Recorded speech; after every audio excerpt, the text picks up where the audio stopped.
Sabi nakaapat na nga raw, so hindi na dapat talaga magkaroon.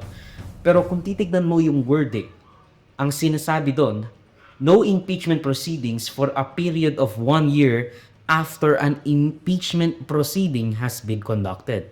Kung place lang naman yung sinasabing apat na yon at hindi pa nga nag-uumpisa yung impeachment proceeding ngayon. Walang expiration ang impeachment. Yan ang tatandaan nyo. Ito, kung wala ka talagang ginawang mali at wala kang tinatago, bakit pinupush ng mga kakampi mo na i-dismiss ang kaso mo? Di ba lagi yung sinasabi sa mga nire-red tag o kaya ay nag-go to sa anti-terror bill at sa war on drugs ng iyong ama? Basta wala kang masamang ginagawa, wala kang dapat ikabahala. Wala na akong pake kung walang boto ang impeachment at mabar si Duterte from ever serving the Filipino people again. Sure na yun na ma-acquit dahil no questions asked ang allegiance kay VP. Tapos ito pa, forthwith nga, di ba?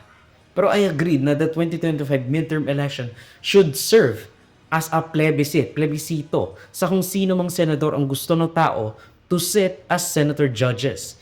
Kasi kahit matalo at ma-acquit si Duterte, at least we know what the evidence was. Plebiscito ang 2025 midterm elections para sa kung sino ang gusto ng tao na umupo as a senator judge, which could either make or break the impeachment process.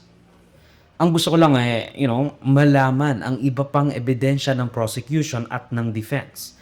Pabor pa nga kay Duterte kasi maaring mabura ang dumi sa kanyang pangalan. Ma-acquit na ang ma-acquit. Basta alam ng tao kung sino ang umabuso sa kanilang judicial autonomy at discretion. Kung lantaran, mag-people's power tayo nang matakot ang mga huwarang senator judges na nag-acquit or nag-convict. Kasi gusto nila o hindi bumabase sa ebidensya.